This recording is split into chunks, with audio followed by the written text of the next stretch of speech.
This is a workshop here with myself. I'm Heather Dudley-Nolet. I'm a Jefferson County Commissioner. We have Mayor Amy Howard from the city of Port Townsend, and we have Christy Kisler from the Jefferson Community Foundation. We're going to be talking about civic engagement. What are our systems for civic engagement right now? What's working about that? And maybe some new paradigms around how we could do this differently. Woo!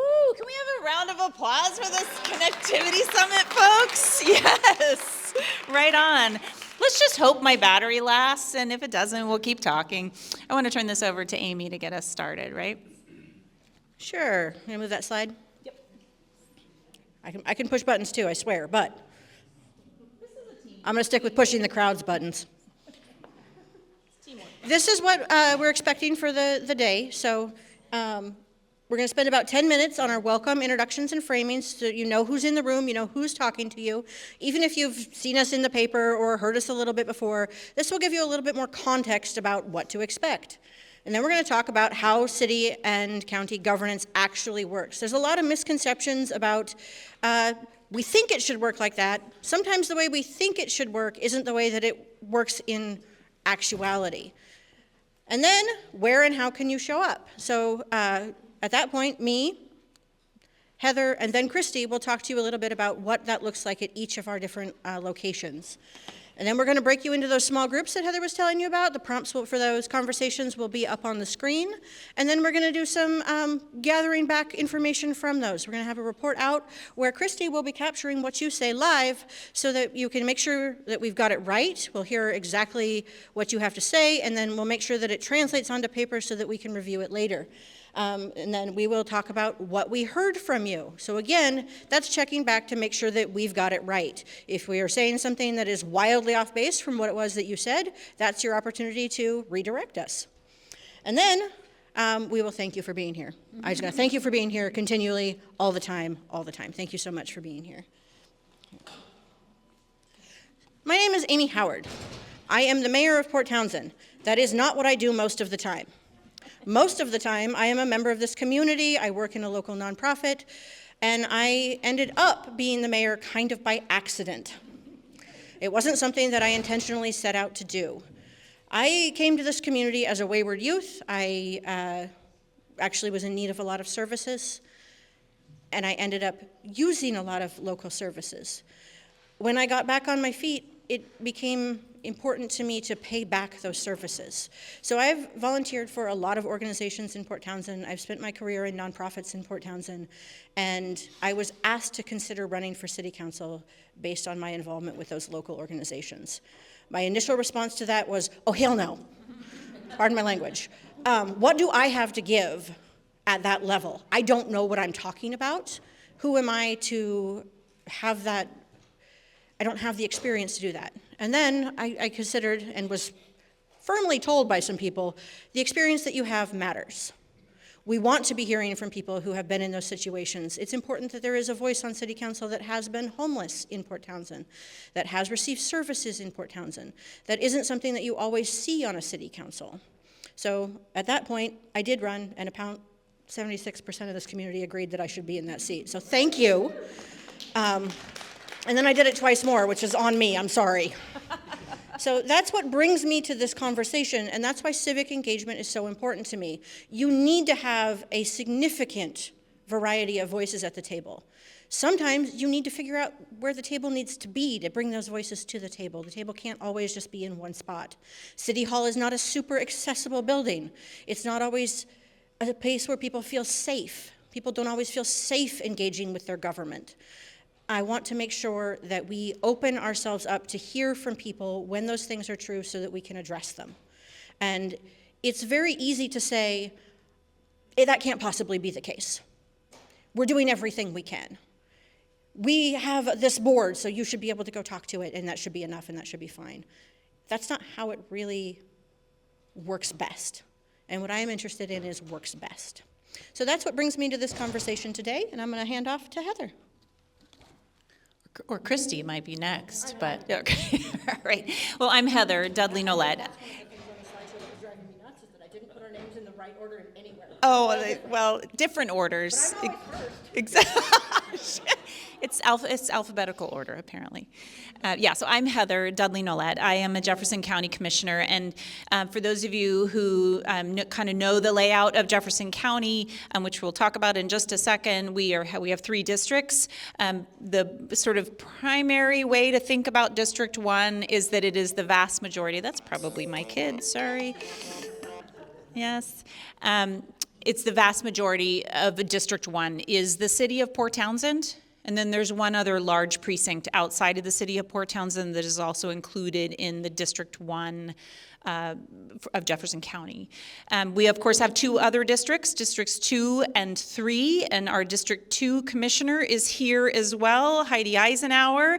She just did these mouth-zipped signal, which means that this is not noticed as a open public meeting of the Board of County Commissioners, but we did announce that many, many times that we would all be here together. We're not conducting county business per se. We're not going to be making any decisions about county business, but Heidi is going to be here listening in, won't be speaking here. So I would just ask you not to try to engage her in conversation, just because that would be outside open public meetings. But as soon as you get outside this room and I'm not here, you can do that all you want. I know, it's all very weird, but we're going to try to work within those rules and commitments we've made to the public. So myself, I have just been a commissioner for a year and a quarter. My term started January 1st of 2025. It's a 4-year term for county commissioners. County commissioners work full-time. This is my whole job for you. Right now, I do other things and have done many other things in the community, including owning a business. I was one of the founders of the CoLab in downtown Port Townsend and ran that business for about 11 years. I've been very involved in a family business. I'm from a family that's been here in Jefferson County for 5 generations. And my kids are the 6th generation, and so I continue to work with my family on family business. But I, like Mayor Howard, am here because I was asked to be here. I was kind of tapped on the shoulder to say, "Hey, we need someone to run for this position." It wasn't something that was immediately on my radar, partly because we had a really great commissioner in this role, and it wasn't on my radar that I would want to replace her. That was Commissioner Kate Dean. But when Kate decided to step down, it did start to make sense that to use all of the expertise that I'd had in the community and the ways that I had engaged in the community to step into this role. So I'm really glad that I did, and here we are talking about how we potentially change some paradigms around the way we communicate with each other. So I'm going to pass this to Christy Kisler to introduce herself and maybe a little context around when we're talking about civic engagement at the local level. We have a city council member, a county commissioner, but why do we have a leader in a nonprofit organization that kind of heads up a lot of or resources a lot of the nonprofits in our community? So think about that. We're going to talk a little bit more about that, and then Christy's going to introduce herself. Thank you. It's a big, yeah, okay. First of all, it's an honor to be up here with these 2 leaders. Thank you for letting me join you. I'm thrilled to see who's in this room. This is a Saturday. There's so much going on in the world, and it means a lot. It's very encouraging to see you all in this room. So yeah, Christy Kisler, let's see, I got here in 1996, fresh with a degree in education, and I was a school teacher and school administrator here for a while, and got to meet many of the young people, including this one, and I just all day seeing faces of young people that grew up here and are still here or who have come back and who are showing up to serve this community. It's just awesome.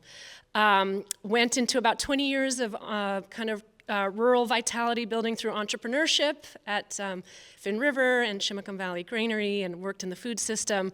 And then in my own life journey, thinking about where could I be that I could bring what I've learned and what I care about into service of the community, and really in a long-term strategic way, in a systems thinking way, and I just scored the job of the ages at the Jefferson Community Foundation as the Director of Nonprofit Services. So Jefferson Community Foundation has a mission to connect people, ideas, and resources to help create a future of opportunity for all in Jefferson County. And there are multiple facets to the foundation, both working in a philanthropic way to direct resources into the community and working directly with nonprofits to understand their needs, to have a landscape view of what's happening in the community, what are the opportunities, what are the challenges, where do we overlap, where do we intersect, where are there gaps? And holding that big picture view feels like a tremendous responsibility and a tremendous opportunity. And civic engagement, for reasons that probably brought you all here, is a strategic priority for the country. And so we're here to be good partners with the nonprofit landscape, with our public-facing agencies, and want to help just be on the team to strategize and direct resources. So that's why I'm here. Yeah. Yeah. Okay, so we're going to head into the next part here and give you a little bit more information about what the kind of current paradigm is with the framework of, how does it work, how does civic engagement work at the city, how does civic engagement work at the county, what's Community Foundation's role and contribution to that, and then we're going to break up into some smaller groups and frame some questions. But the question we want you to, what you want to be framing in your mind right now is, why is it important for us to have this conversation today? I'm going to switch the slide.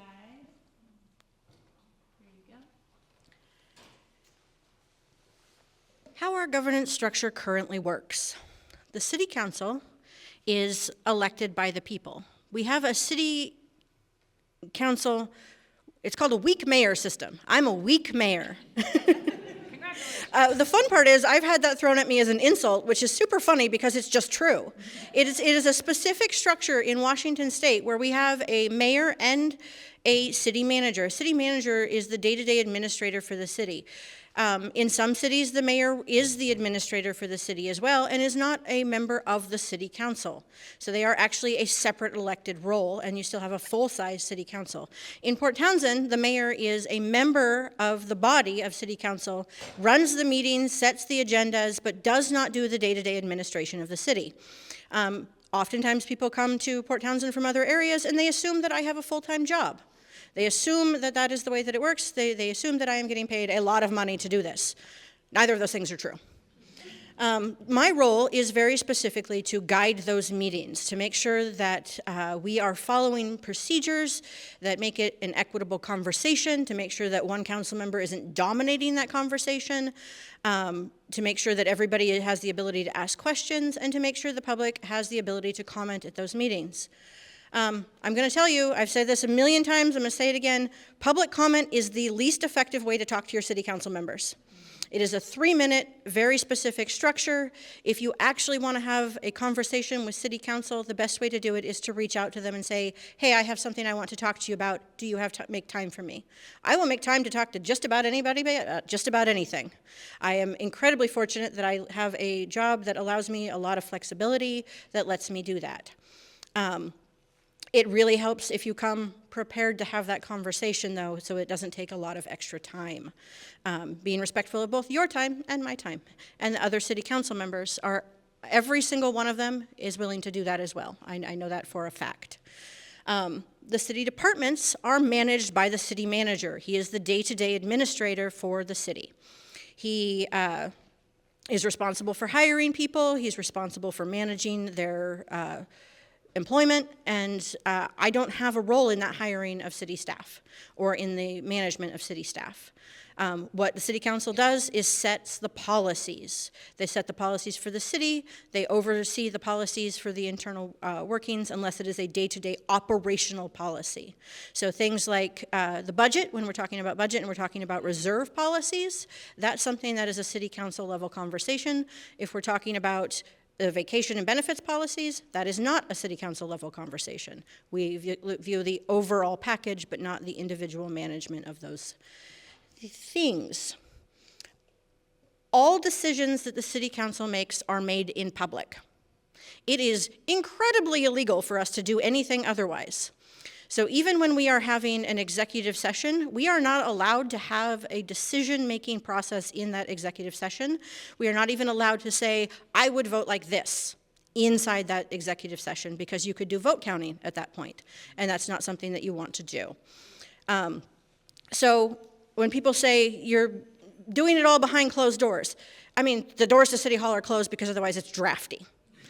But all of that happens is recorded, all that happens is open to the public, and we actually look for public participation.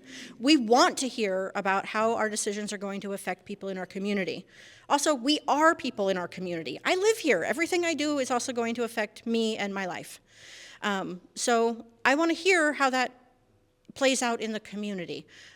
Believe it or not, I have been on the city council when we have reversed a decision because we heard from the community that it wasn't the right thing to do. It does happen, but we do have to be convinced because it's hard to admit that you were wrong, and we are still people. But that process is always super structured. There is the process of something being brought forward to us in a city council meeting. All of that happens in public. We get the packets beforehand. We will read about them, but there's always a staff presentation and a conversation in public about any decisions that are being made. That is always published on our website. You can always see what we're talking about, and we have a really nice feature on our website also where you can go to a video of city council and type in a keyword, and it will bring you to the exact timestamp where that was being talked about. This is not something that is, I think, a well-known tool, but it is kind of cool where you can see what was actually said in that moment without having to watch the whole meeting. Unlike me, I had to sit there the whole time. Our budget planning process actually starts in July every year when we sit together and have a pretty significant workshop meeting. It takes a whole day, and it is always in the day before or the day after my birthday. I just ended up that way, so I get a cupcake. Sorry. Sometimes I wear my birthday tiara. But we talk about what is important for us to deal with in the next year.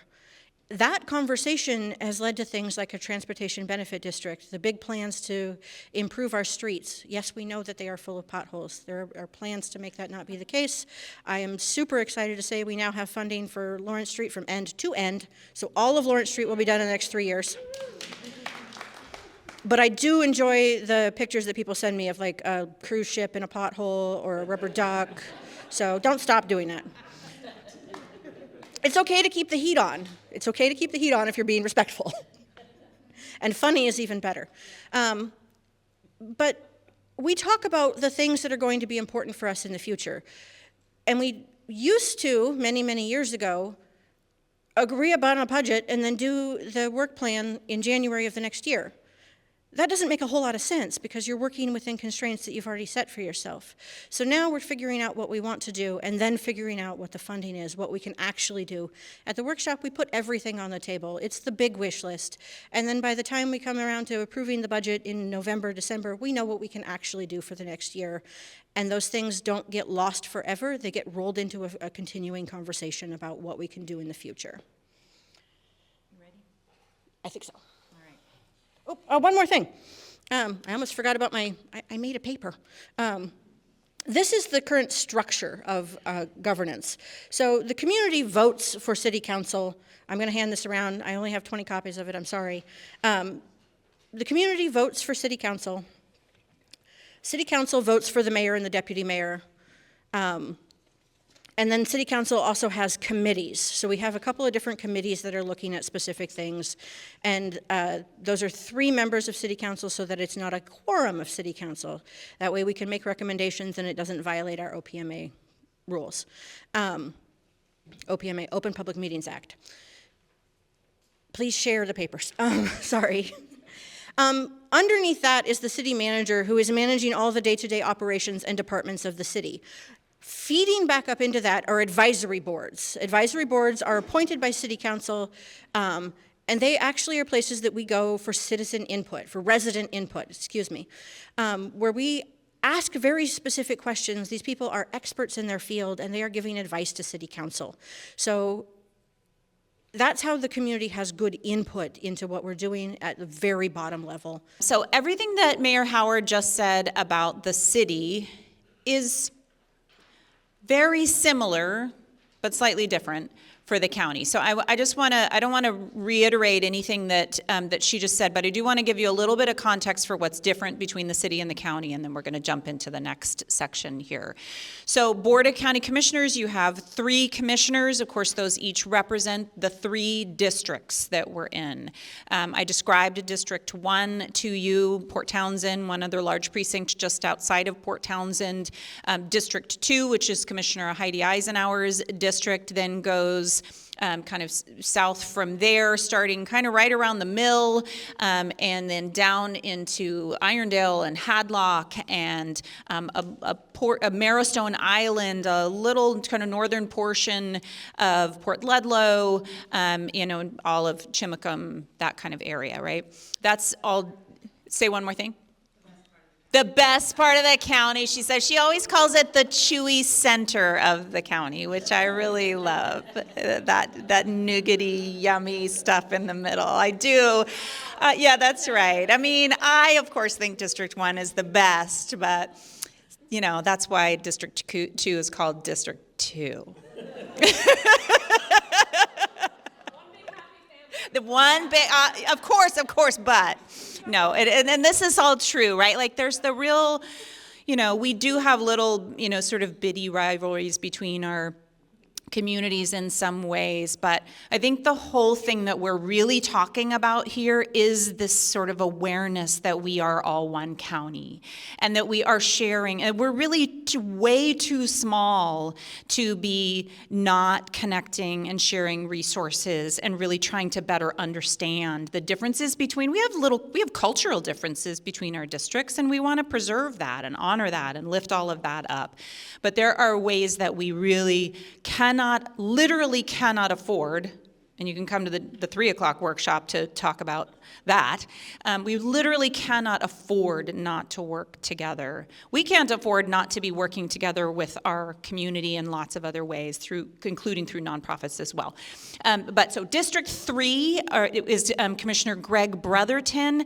That is south and west of what I just described in District 2. And of course, that's going to be Quilcene, Brennan, our huge, massive amounts of federal lands, the Olympic National Park, the Olympic National Forest, and all the way to the West End, 3.5 hour drive from here all the way over to Queets.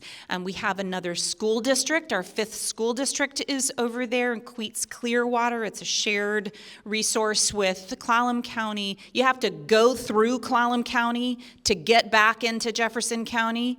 And so that's all part of your county too, and something that we're always having to take into consideration of how to access and share resources there in those parts of the community as well. So we have great representation here from Quilcene and Brennan. I can see a Quilcene-Brennan contingency right over here. Shout out to Quilcene and Brennan. And so that's all part of our county too. County services and jurisdiction, I think we're going to dig a little bit more into that in our 3 o'clock workshop. One thing I want to say about that is that we're starting to get really clear, necessarily clear about what we actually have to do with our county budgets and what is not necessarily mandated, but what our community wants us to do with our services. So right now we're going to stay focused on civic engagement. If you want to talk more about the rest of that detail around civic services, come at 3. Relationship between city and county has been a fascinating learning experience for me as the District 1 commissioner.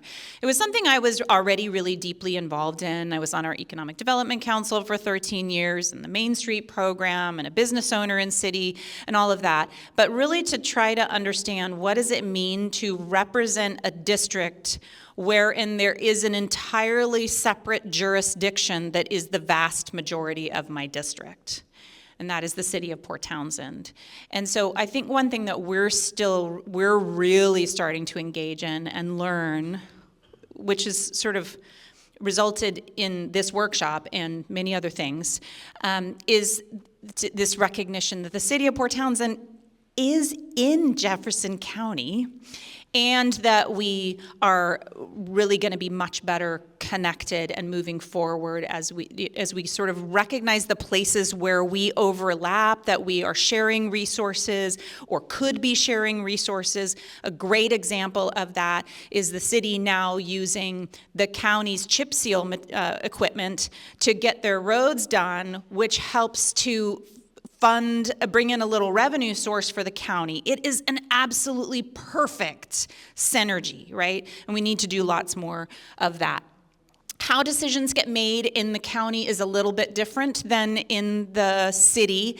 Brief introduction to that. I'll tell you about a little brief about budget, and then we're going to move into the next section. So the way it's different in the county is that you have three electeds who, the Board of County Commissioners represents both your executive branch and your legislative branch of the county government. Whereas in the city, you've got a separation between your executive branch and your legislative branch. Your executive branch is led by your city manager. Your legislative branch is led by your council members in the city, whereas that's combined in county government. Commissioners represent both. We have in the room here the commissioner's sort of main partner in administering the operations of the county through that executive branch, and that's our county administrator, Josh Peters. Thank you for being here, Josh. So Josh is an incredible asset for the community in so many ways, not the least of which is because he was, for many years, really involved in county government and state government in lots of different ways. But his most recent position was as the director of our Community Development Department, or DCD.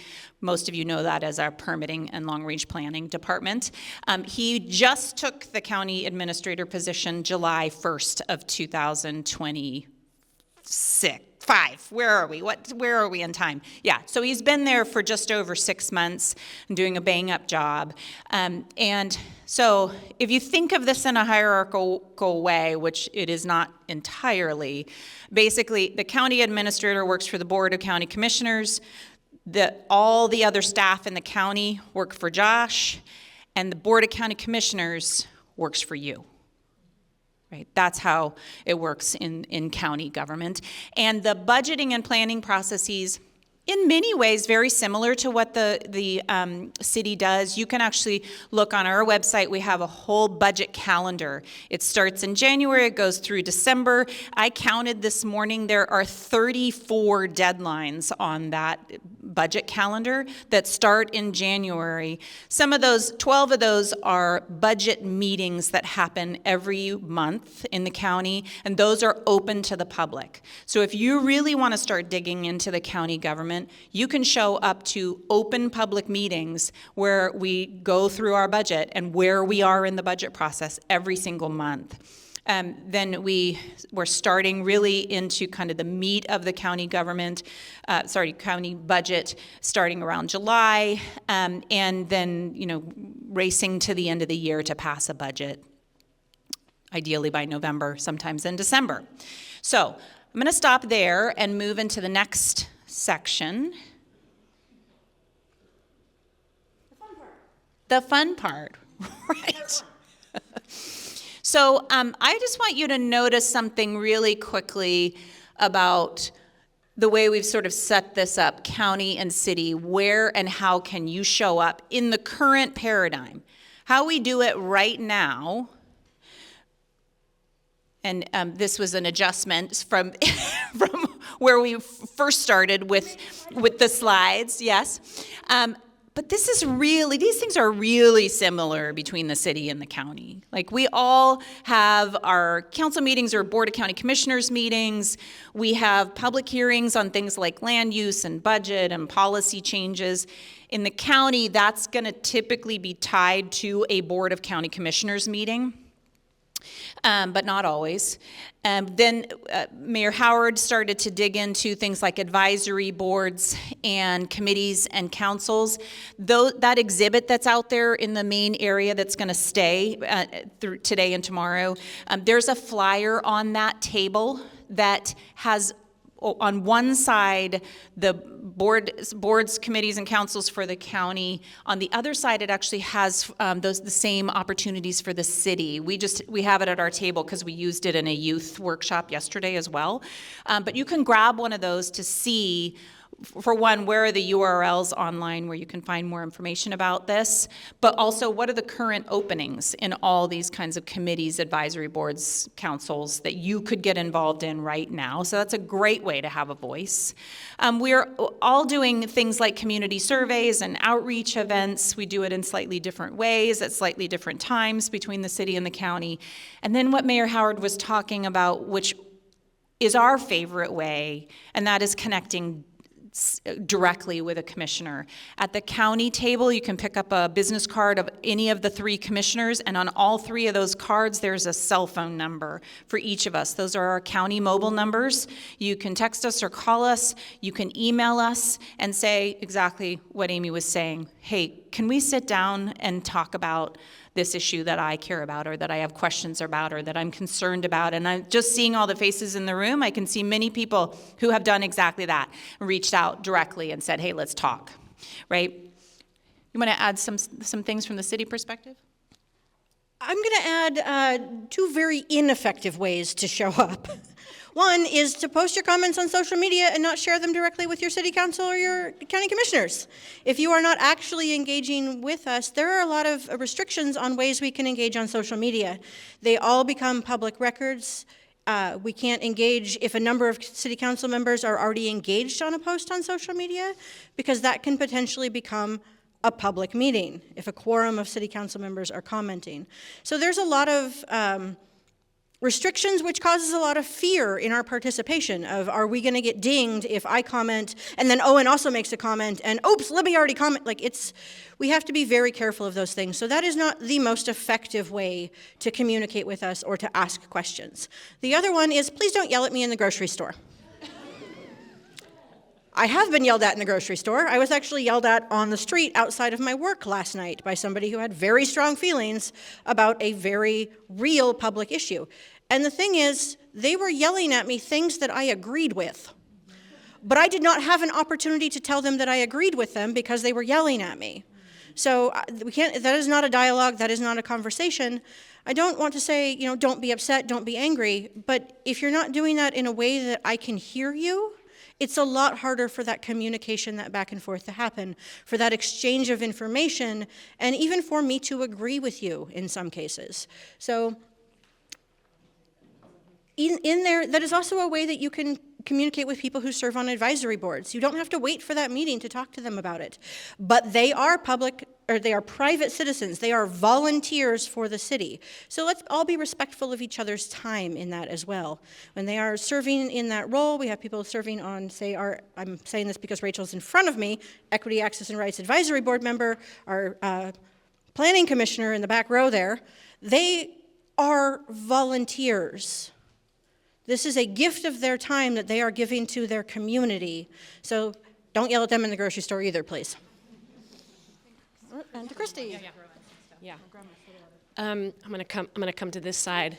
I do want to just uplift what feels to me like a triumph, actually, of this workshop, is this collaboration right here between city and county leaders. And so I also just want to affirm the power of collaborative leadership, and what a joy it's been to sort of develop this together. So that said, restoring civility to civic engagement also feels like something to name. And all of you now, you already were, perhaps many of you, but becoming ambassadors for this process so that we can guide people into constructive and generative forms of engagement. But so from the Community Foundation perspective, raise your hand if you sort of are familiar with the Community Foundation. I'm just curious. Okay, good job.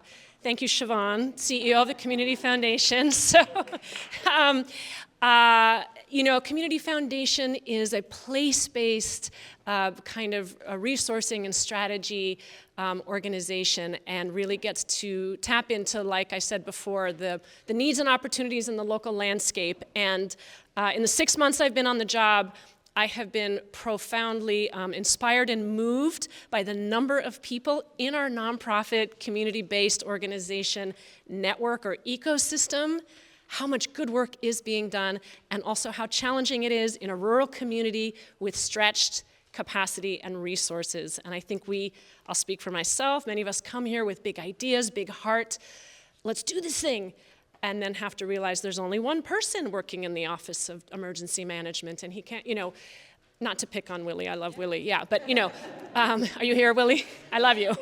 Yeah. So how important it is that we are working effectively, strategically, collaboratively together so that we can buoy the work that needs to be done. And the Community Foundation kind of conceptualizes its impact in kind of 3 branches: give, build, and solve. So we help people channel gifts into the community through a series of fund holder tools, which you can come learn about back at our table, helping advise local philanthropists on where and how to have impact as they seek that guidance. We also, on the nonprofit services side, help, like I said, work with nonprofits to understand where they're at and what they need and how we can walk beside them, and also like make connections that will help people do more together than they could do alone. I think that's really also fundamental. And you know, today we were here with a kind of engagement table saying, how do you want to get involved in this community? Do you want to give time? Do you want to give talent? Do you want to give treasure? Do you want to, what do you want to learn more about? And really just try to help people. And all day long, people were saying, yes, yes, yes, I want to engage. We also did an activity back there called our Community Landscape, which was an ecosystem map. And I think something we wanted to showcase is, you know, if you see it maybe, you know, on a piece of paper, it'll, you know, housing, and then we'll list, and food security, and we'll list, and, you know, all of these sectors. But we know this is an interrelated, interconnected, and very complex ecosystem, and all of these things sort of tug on each other. So that's why I'm loving this, is we're sort of experiencing this as an ecosystem all together. Did I miss anything? That's it. Really fun part. Really fun part. All right, so you want to kind of get us moving in toward some of these, or we could? Okay, now you guys get to do this together. We want to encourage conversation around these 2 questions, and I think are we going to do 15 minutes for each group, or like 7.5 for each question? Probably less. We're going to make noises, you know, after about 7 minutes, and then prompt you to do the second question, and you might even regroup. Encourage you to maybe get in a group of 3 or 4 with folks you don't know already. That helps us build that community kind of tensile strength. And the first one is, what's working in civic engagement in our community? Think about moments when you felt heard, included, or effectively involved in a decision. It's good to remind ourselves what's working. You know, if you read the news, doesn't do that as much. So let's do that for each other, and then we'll report back. Great. So then the second question will be, what would need to change for you to be more engaged? So let's also like come out of this with some kind of actionable potential changes. Consider barriers: time, access, trust, information, language, childcare, anything else. And we're encouraging one person to take notes, one person to keep time, and one person to share out, or some other configuration that works better for you.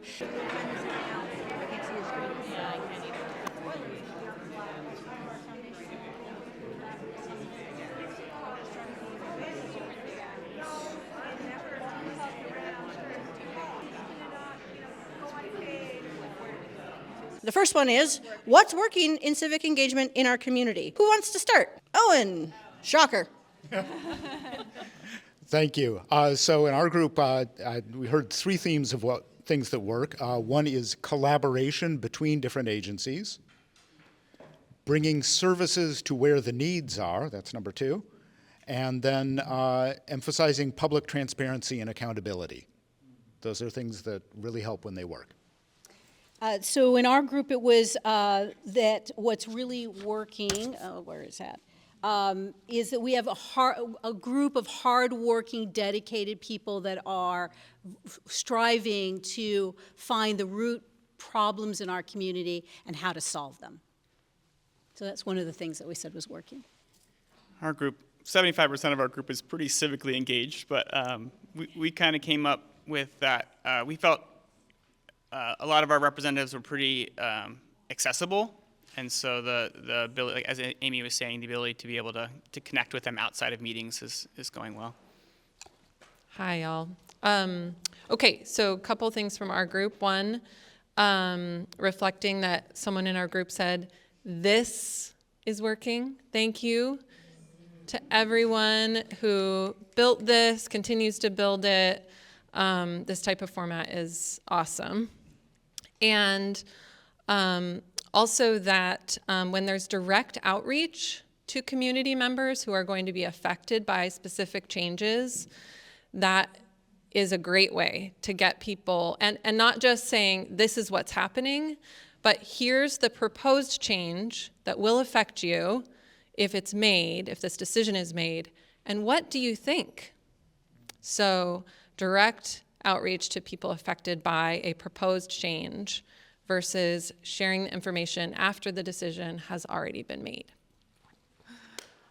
Hi. Okay, so our group had a couple people who sit on different advisory committees, and some of the things that came up with that were their active listening to people within those that are served by those committees or that are in part of those committees, such as talking with the people who run the ticket booths for the ferry system and getting feedback about what's working, what's not working, what are the issues, and bringing that back to the advisory committee. So that was exciting to hear. I brought up that our county commissioners and city leadership has been really active at working with the farmers market. I'm the farmers market director, and that they've been really responsive and creative when it comes to just thinking about what possibilities there can be for meeting farmers market needs. So that responsiveness, and again, that's like through direct engagement to our county or city leadership, either staff or commissioners. And yeah, maybe, I'm not sure if I missed anything, but that was pretty much most of it. I'll run this to the other side of the room. I'm also going to write.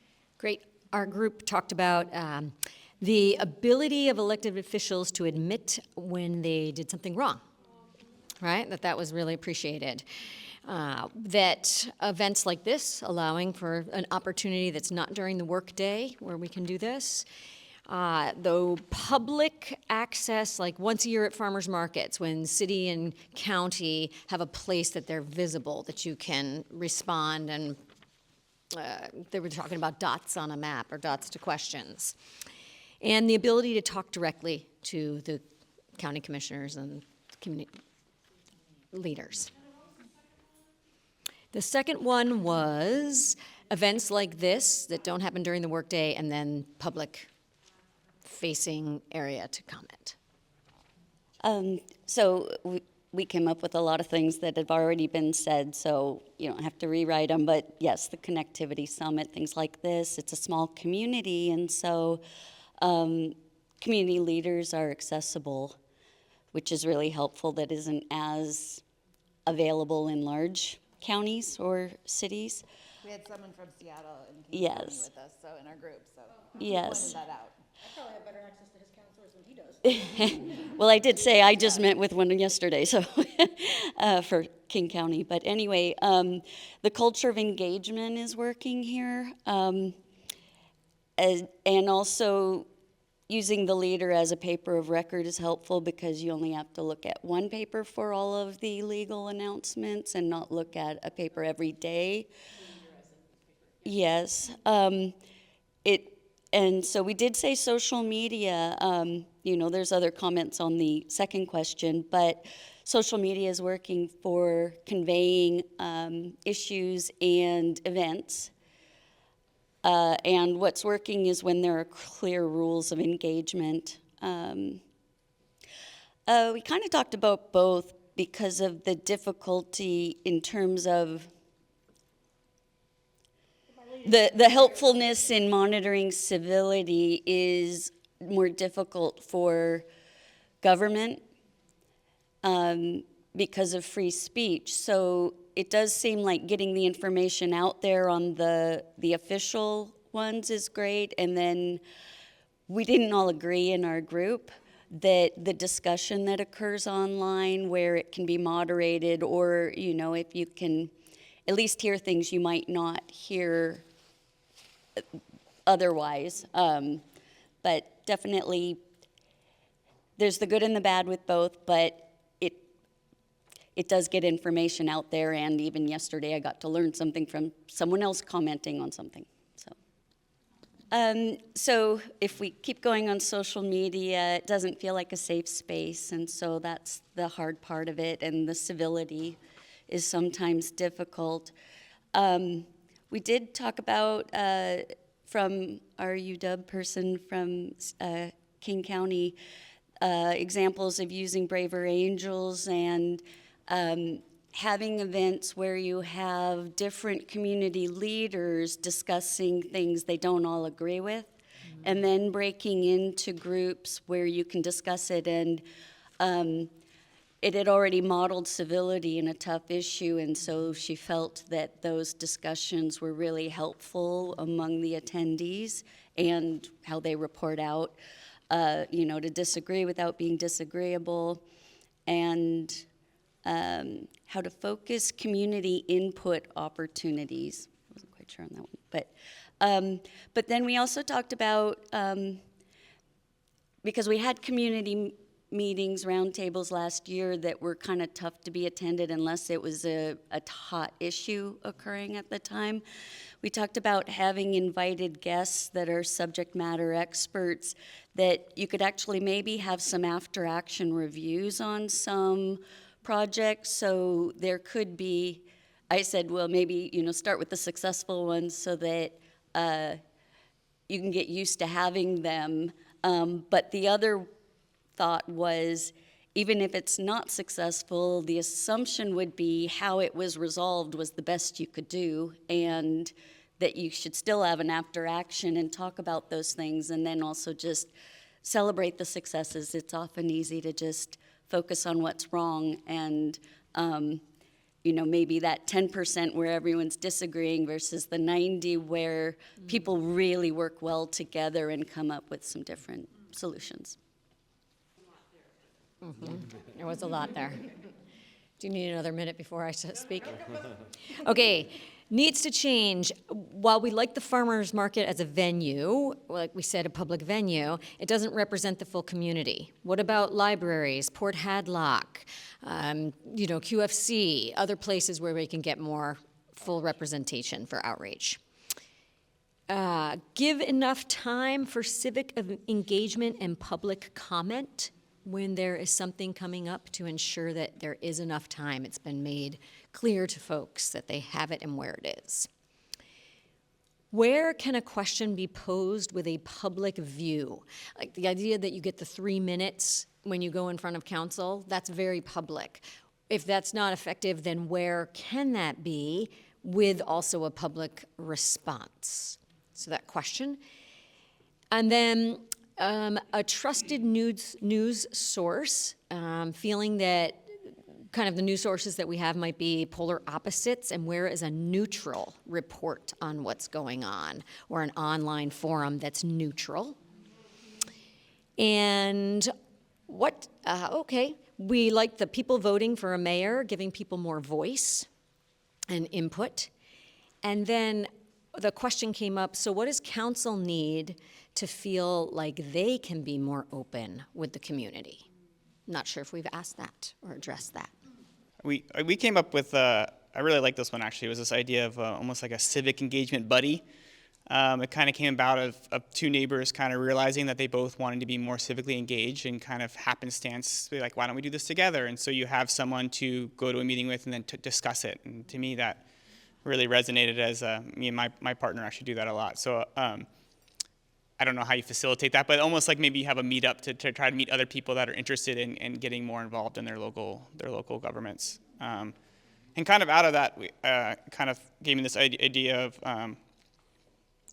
of almost like a roadmap of how to get more engaged. Like maybe you show up at this planning commission meeting is a good one to kind of get your toes wet this month. Then maybe next month you tackle a county commissioner meeting, or you go to, have a, because one of the barriers we identified, there's so many meetings and so much time, and where do you start? And it's really just, you could get stuck at a dry meeting and you feel like you can't leave and you're there for 5 hours because it happened to be like the budget one or something. So, maybe just kind of pinpointing some of the key ones and the best ones to really get involved without turning people away and feeling like it's too much. I was just saying, yeah, the roadmap idea is first in mind. It's just setting the expectations of here's how long it's going to take, here's who's going to be talking about what is the optimal expectation of like the results at the end. I think that would be incredibly helpful. For me, like I want to be involved, but if I show up at this meeting and it takes 3 hours, I don't have that time. But there are shorter meetings that I may be able to, or maybe it's more appropriate to talk to a county commissioner. So, Okay, so a couple of things that came up in our group.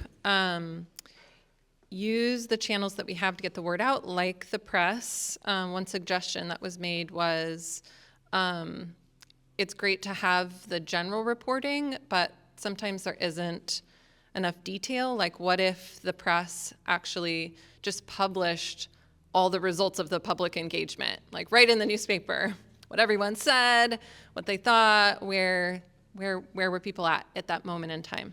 Might be interesting. And then I think what came up in our group as well was that there are a lot of decisions being made simultaneously across many public agencies in our community. The port, the PUD, even at the state level. There's historical context, there's cultural context in relationship to the districts in the county that came up. And it's hard to wrap our heads around all of it, which maybe is one reason why we love this format, because this feels like a way to address some of that complexity. But I think people are wondering, how do we know that all of these agencies are working together to effectively utilize the systems that we have to hear us together and to make decisions together. Anything else? And we want to one-up the celebrate our successes. So let me just step over here. Being short, it makes better sense for me to get out of the crowd. So some of the things that we talked about was that there are silos that are that need to be broken down, and this ecosystems map is going in that great direction, and that as a community that we can develop best practices on how to be more effective at civic engagement. And one of the things that we talked about was opening conversations, being able to build trust, being able to have more people have access. In a small community like this, 32,000 people in our county, it's not unusual to have a group of about 85 to 120 people who are basically the power center of the community, and being able to understand that that is a normal institutional structure, how to be able to have systems that break down those structures to give more people access. And one of the things that came up in our group, and we've been talking about in some other groups in the community, is a Leadership Jefferson County program that would actually help to formalize a program where over a one-year period of time we could develop a shared understanding about what we value as leadership and what our end goals are for our community through a Leadership Jefferson County program. I think the only thing that hasn't been said already is something we could do better is reduce or remove stigmas around needing help or asking for help. Just making sure that people know what's accessible to them. People know what they can access. Yeah, I'm not sure I need a mic, but I'm just going to make a very general comment because I'm very focused on this. Community outreach first. Really important. I think most of what was talked about in our group has already been said. The only piece that wasn't specifically mentioned was that we would have liked more time for the small group conversation, that we felt like there needed to be more space when it's community members talking to each other to be able to fully reflect, so that when we're coming to this conversation, we've had just the space for that reflection. So if it was 10 minutes instead of 7 or whatever, we may have gotten there, because we actually hardly got to the second question because we talked too much about the first question. That's it. And I'll add to that, Christy, we talked about after action plans being communicated. So after a meeting, like the electeds can say, this is our directive to the public for continued engagement on a topic that might be something that obviously isn't a decision made in one meeting.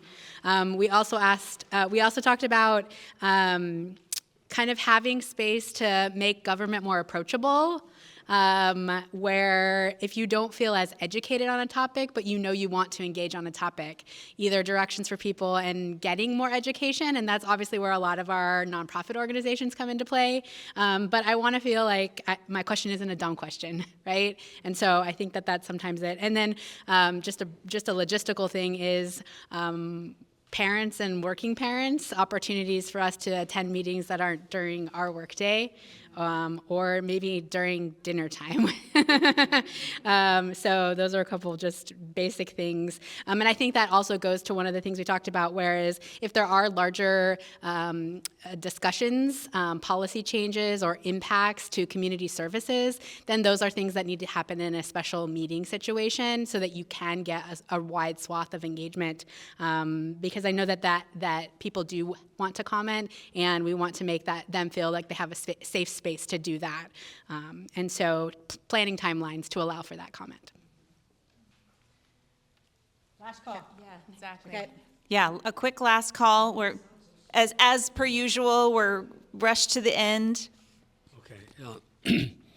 I used to, in previous councils, Jefferson County Commissioners, I remember of trying to bring forward a new idea about due democracy, and I had to talk. They couldn't. There's no way to talk to them. So, of course, that's a state issue, I think, or I'm not sure where it comes.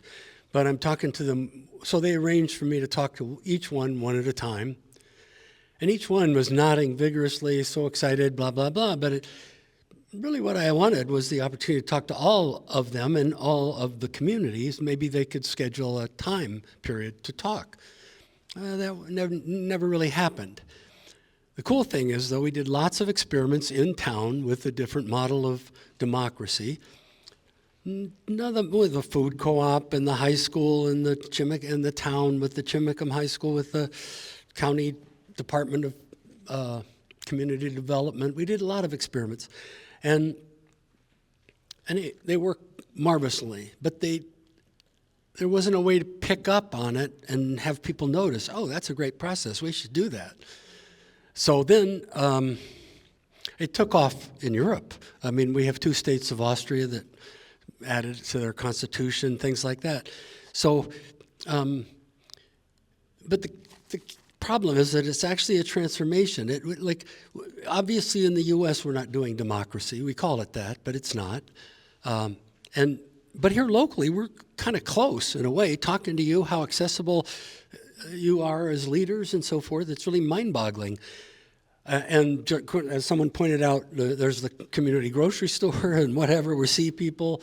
So there's all kinds of advantages we have at the small local level, at least maybe not in the South County so much. But what really should happen is there should be a conversation of all of the people that come up with a unified understanding of values and a collective will that then the elected leaders can feel responsible. They get excited because now you don't get yelled at in the grocery store.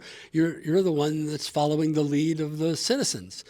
It's what's called real democracy instead of what we call, we use the term for other things. So, but it has to be a certain kind of conversation that needs facilitation and needs a certain kind of facilitation. And so that's kind of where that breaks down. I used to do a lot of seminars in town, but we had lots of, Ned Crosby used to live in town, and he developed a citizen jury all over the world. And now the Wisdom Council process is going all over the world, but it's really hard to get it going here. So anyway, I'm done. That's what my missing piece. Thank you. I'm gonna hand you the mic and I just want to recognize we're right almost at 3 o'clock, and we're gonna move into, if you're interested in the next workshop, you also might want to look at, and we will not be offended in any way if you want to go to any of the other rooms. We have a couple other workshops happening at 3. I'm going to let Piper put in one last comment. And just to let you know, we're going to take all of this. We've already been kind of kibitzing and responding to what we're seeing in the room and talking about ways that we could then both reflect out to you what we heard and get this out more into the community, and then potentially offer another opportunity to kind of continue this dialogue, right? And we'll communicate. Siobhan said that we could. Awesome. And so Jefferson Community Foundation is offering to kind of create some of that facilitation for you. I just want to acknowledge Jim Ruff, who you just heard from, has been working on the Wisdom Council idea, which is a concept that's been going all around the world. That's something we could look into, or pieces of that. So there's a lot more places we could go with this, and I just want to thank you so much for participating in this little bit that we could just at least spark the conversation. Piper, you want to add something? Briefly. Sorry. So much has already been said, so I don't want to say things twice. I get so on the spot when I try to talk sometimes. Gosh. There needs to be a very full list of morals, beliefs, and ethics of our community. And I really think we need an ethics board to turn to for all of our decision-making processes that comes from the entire community.